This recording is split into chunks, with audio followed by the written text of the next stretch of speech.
God is transcendent. What? Really? Yeah. No, many Muslims reject omnipresence. They think that God cannot.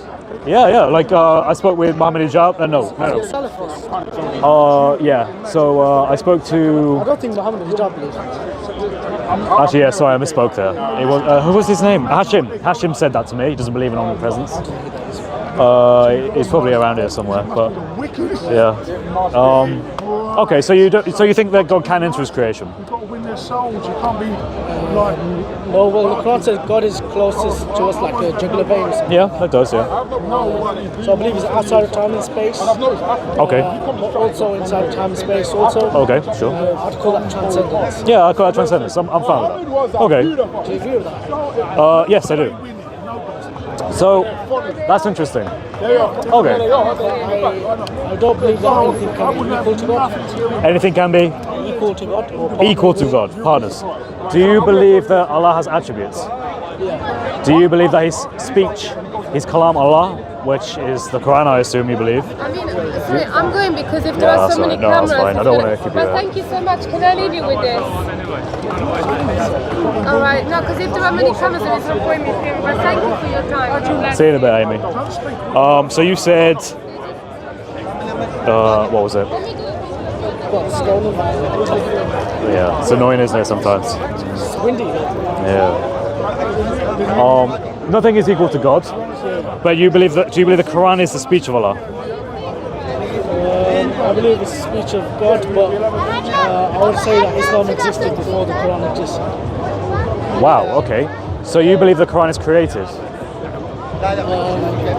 Yeah, so like, because if it wasn't created, then it would collide with the idea of predestiny. Because, for example, like the Quran talks about the Pharaoh, for example, Right. and he was an evil, dictator or whatever. So the Quran can't make that assertion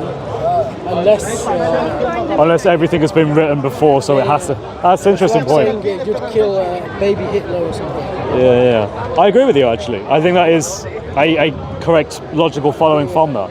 So you're more like a Mutazilite, maybe? You think that I don't know what that is. Like, I'm not too like. You're not too okay. Oh, so that's a historical. I'm just like a normal guy. All right, that's What fine. I'd say is, Yeah. I know you guys like research and Yeah. I learn things, you know. debate. I am a debater. I think I gotta say I'm a debater. You Yeah. really are. Yeah. I do it too much not to be good at a debater.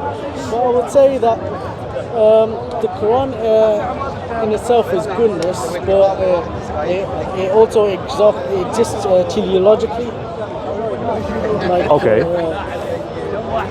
Like what that would mean, the Bible, the original Torah, the original Psalms were also God's word as well. Yeah. I think that follows. Yeah. Not even there before Moses, before the Torah, there was tribes that lived by laws. They had scripts and scrolls or whatever. Not even scrolls, even like hieroglyphics and like engravings on stones, Sure. or tablets or whatever. Yeah. So even Hello. before the Hi, main man. prophets, You see it. I Yeah. just believe in all the prophets. You believe in all the prophets? Okay. Do you believe in Jesus? I think you do. Okay, so my basic premise would be, if you want to historically know what Jesus really said and taught, your best bet is to go to the earliest material. And the earliest material would be Matthew, Mark, Luke and John. I wouldn't like, obviously the Bible, like I wouldn't confirm nor deny parts of it. Like I agree there's truth to every Abrahamic religion, but I would just say that it's probably I just want to say I like your work. Oh, hello, thank you very much. God bless you. I'm Basil Jet. If you ever see me online, Okay, Basil. Okay. Oh, God bless you, thank you. I Sorry. would probably say that it's religions have been corrupted like along the way. Would you say including Islam? The reason why I wouldn't consider Islam like corrupted is because I don't think it's like a ritual occult religion. A ritual occult religion? I believe it's an Abrahamic one God religion. Okay.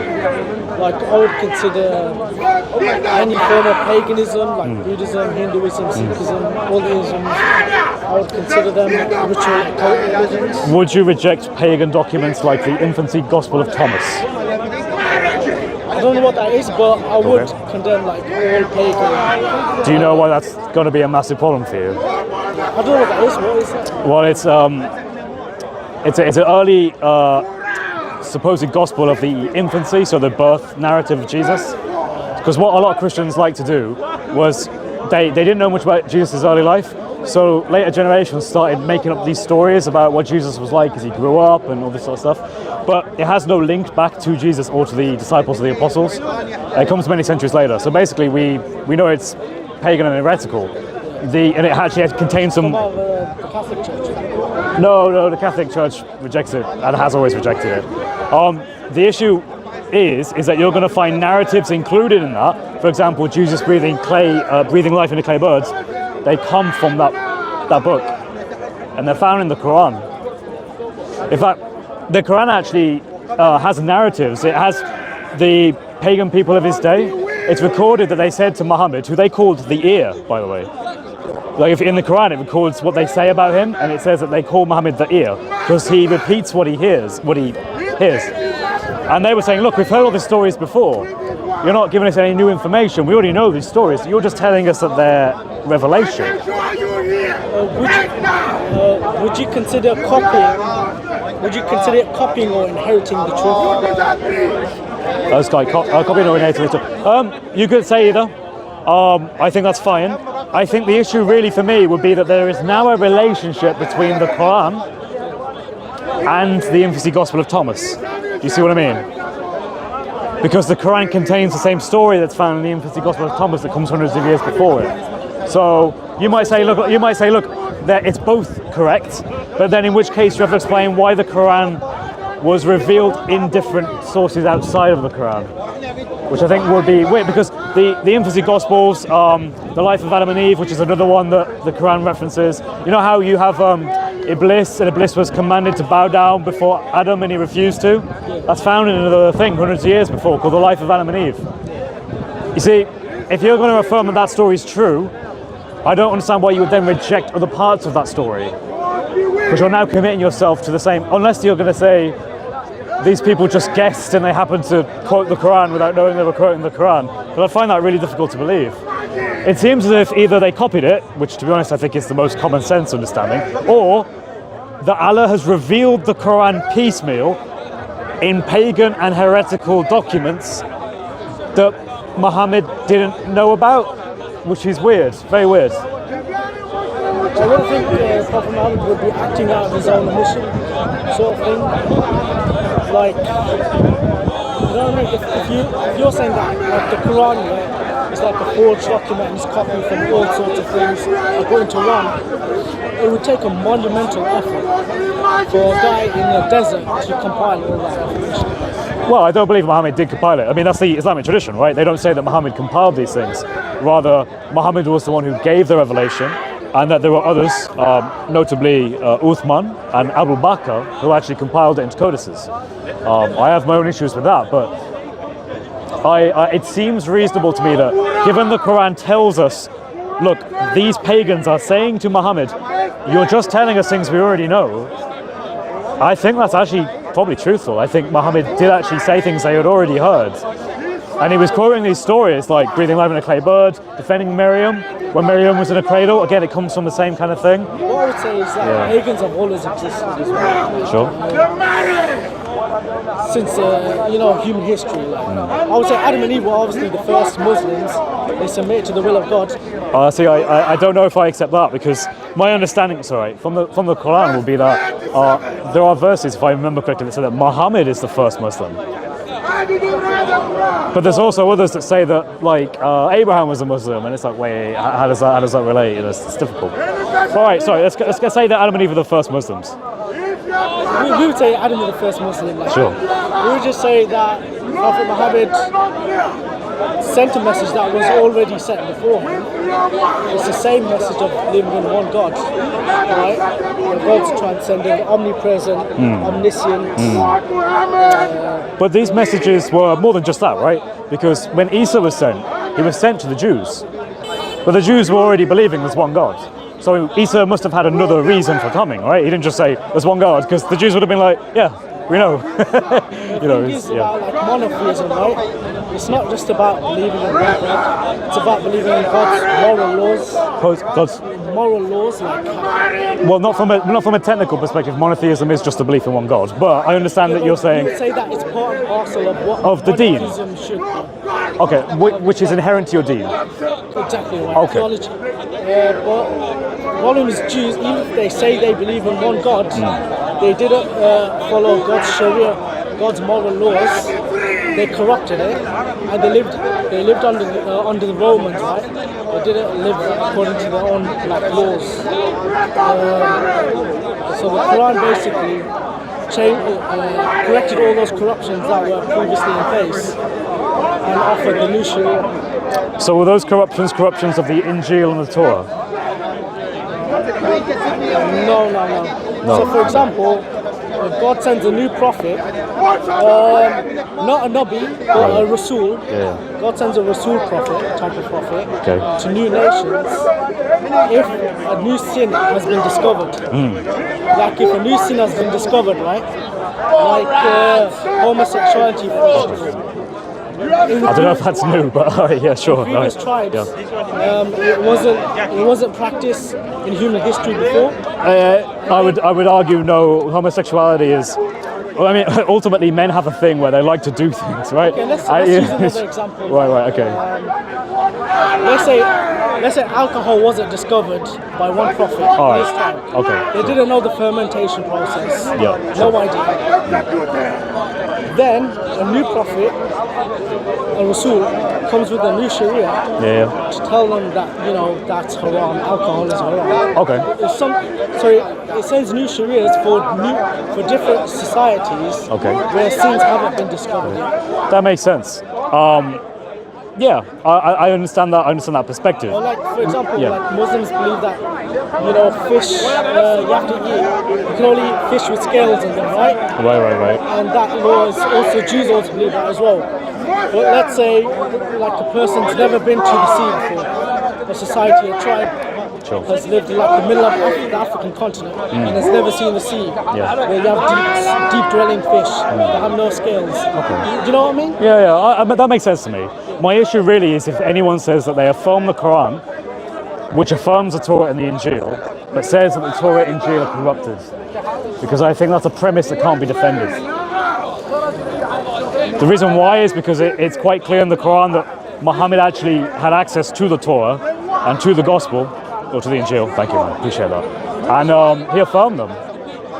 In fact, if you look at the Hadith, it gets much worse, because in the Hadith there are stories of how he's having an argument with some Jews, right? And he's saying to them, look, what is the punishment for adultery? And they say, oh, it's lashing. And he goes, no, go to the Torah. What does it say? So they get a Torah, he opens it, and the Jews are like covering the word with their thumb, and he tells them to move his thumb, and it says stoning. And it's like, see, it says stoning.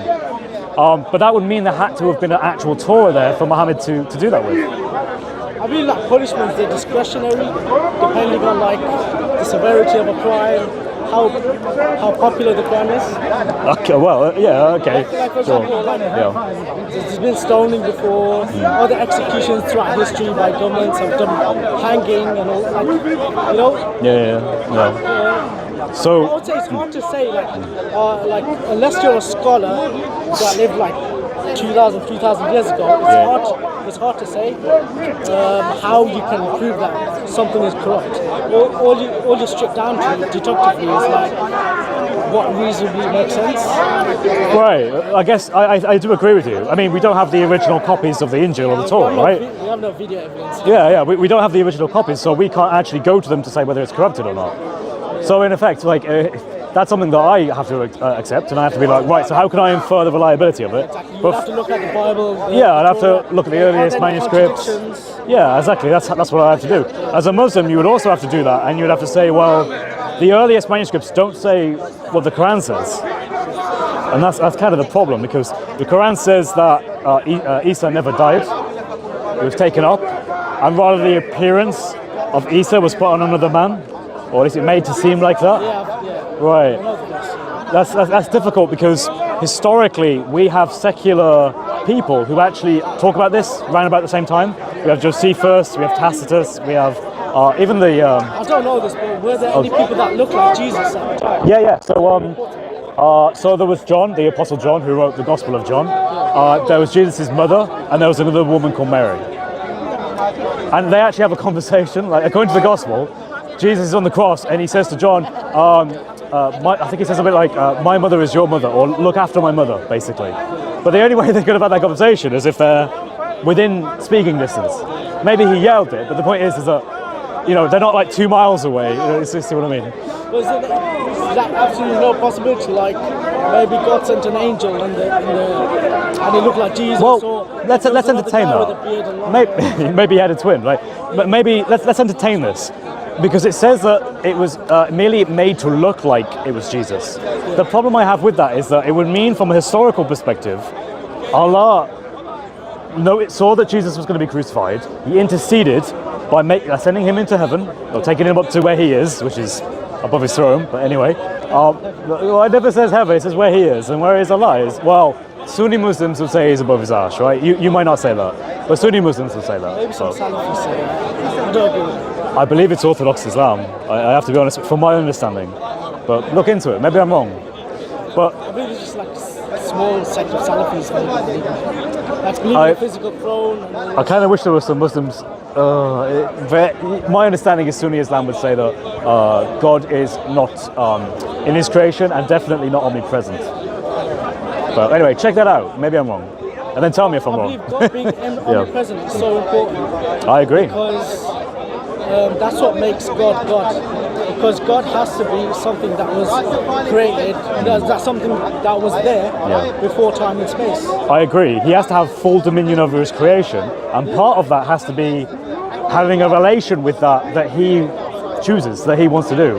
And if he can't do that, like he cannot in any meaningful sense be here, then he's basically made something that he can't interact with. He's made something so powerful, he's like, oh no, it's a big box and I can't go in the box. I'm stuck. And our universe is just our universe, There could be other universes. It could be something beyond our comprehension. Yeah, I think it's fair. You see, I think that your beliefs at the moment are actually more in accordance with Christian beliefs at the moment. Because I know, but like the phone thing and right, omnipresence. Yeah. Like Salafi thing. Well, Salafis are very particular about the hands. There are Ash'ari who, the Salafi say. So you talk around. Yeah, well, the Salafi will just say, in Surah 68, Ayah 42, says that Allah has a shin, and they won't say anything more about that. If you say, wait, he has a shin, and you push them to accept this, they'll say, well, it's not like a shin that we know, but it is a shin.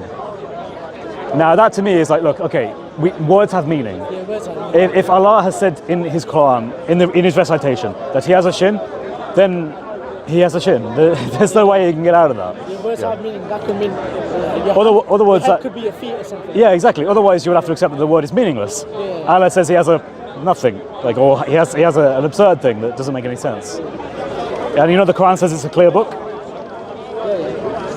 Well, if it's a clear book, why would he tell you things that don't make any sense? It I makes don't know about sense. the word shin or not, or You want me to show you? there's a translation or mistranslation or something. Oh, it's very clear. I Yeah. don't believe that shin is probably metaphorical. I would interpret it that way, because me and you can see that. But the religion, the Deen of Islam, in the Sunni Orthodox perspective, doesn't see it that way. Does it actually say shin? Let's have a look, man. Let's have a look. Let's go to Surah 68, Surah Al-Qalam, and then I'm going to go to verse 42.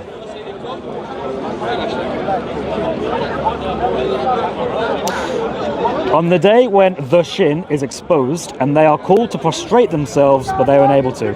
The day the shin will be uncovered and they are. So you're talking about humans, us humans.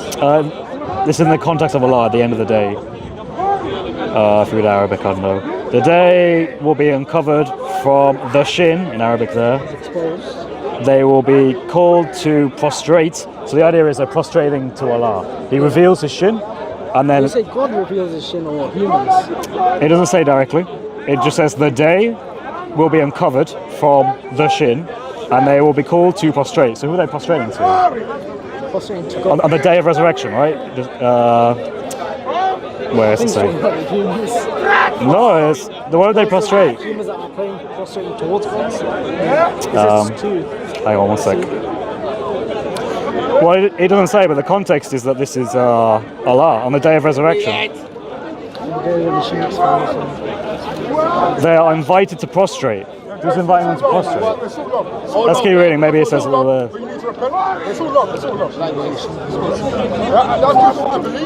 For they have been called to prostrate themselves when they were sound. Next verse. So leave me to those who reject this discourse. We will only draw from them gradually from where they do not know. And I will give to the despite indeed my plot is firm. But it's Allah speaking here. There's no mention of like humans or anything. It's just something happens on the day of resurrection where they're called to prostrate to a shin, but they won't be able to. No, the Sunni Orthodox view is that this is the shin. Like, this is Allah's shin. That's what Sunni Muslims will say. Are you a Muslim? Does Allah have a shin? I'm not educated. Oh, that's fine. I'll ask you then. But, I mean, this is an example, right? There's other verses that say he has a right hand. You know about that, right? Yeah, I agree. I think it is. I think that's a great way of understanding it. Hey, good to see you, man. How you doing? Oh, God bless you, man. But Sunni Orthodox Islam doesn't teach that. Even the Ash'ari, I think, affirm, which is like a school of Aqidah. They say, yeah, like it's something we don't know, we don't understand it, but he says it in the Quran. And the reason why is because the Salafi. Yeah, I agree. You see, I would say this is a call to leave Islam. I just don't. I think it's just down to interpretation. But okay, so there are verses that talk about his right hand, his eye, his shin. Do you understand? I mean, at some point. I'd have to see, but I don't think it's talking about Allah's shin. It's talking about Allah's shin. So people prostrate. It's saying two. Wait. So God's talking, saying. The context is the day of resurrection. Also must.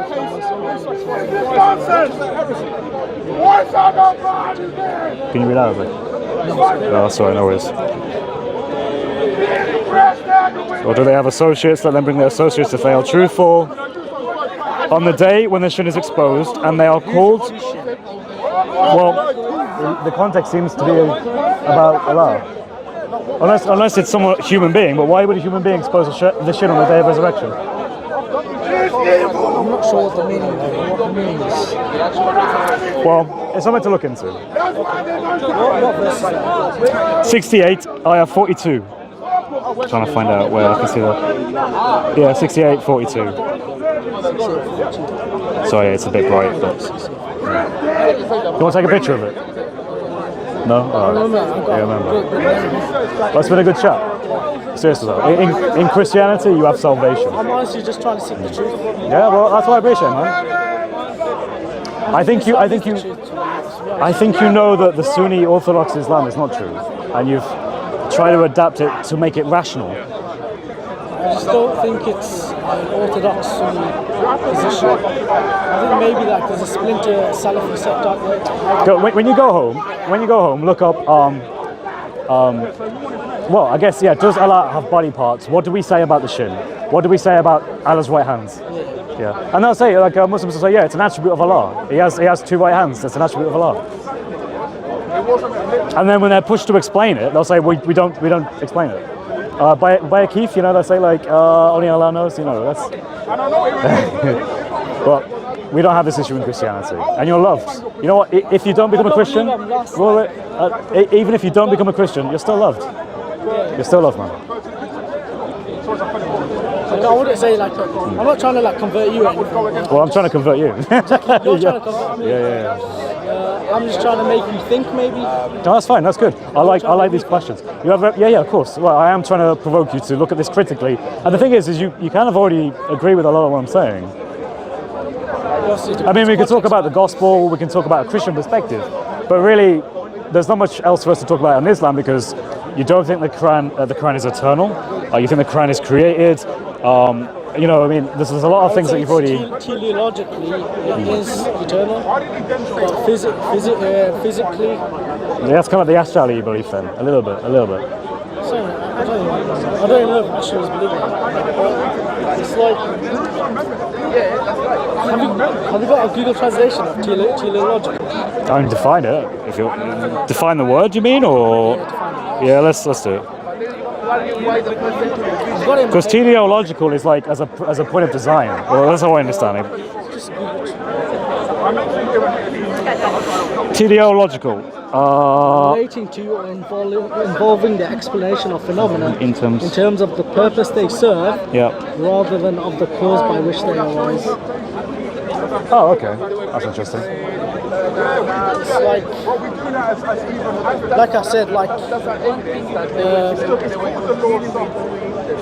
the spirit of the Quran always existed, but the stories within it, You said the spirit of the Quran is. like the spirit of truth. Well, okay, right, okay. Because Stuff like that. But in terms of like actual humans interacting and then the stories that have come from it, it's like on the go kind of thing. So that's why the Quran wasn't always there. The Bible was there before that, the Torah was there before that, Yeah. the Psalms was there before that. Even though Paul was chosen by the well, not quite, but yeah, I see what you mean. I see what you're getting at. Yeah. Cheers, man. No worries, man. But yeah, in Christianity you have salvation and truth. I want to invite you to. But God bless you, man. Keep asking questions. Keep learning. God bless. Have a nice day, man.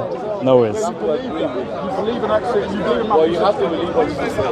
No, it doesn't even say that. JC, which way is the camera? Read Matthew 18. Who was given the keys? Who was given the keys to abandon it? Matthew 18. Matthew 18 is opposite. Matthew 16, Peter was given the keys. Matthew 18, the apostles. I'm supposed to be doing a wrap up, but you know.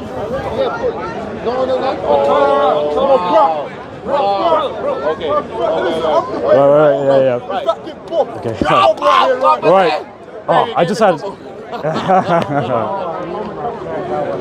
Hey, man. Are you alright? Are you good? How are you? I'm well. Lovely to see you. You have a lot of cameras. Do you have enough for your show? I don't know. Is this Revelations? I think this is Revelations. Well, these two are JC's. So yeah, what happened there, Chris? I like your hoodie.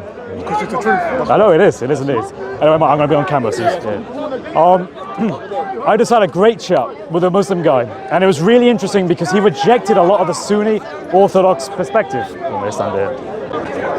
All right, I'm blind now, I can't see, but anyway, hopefully you can see me. No, it's so good. I see you. I see your dad.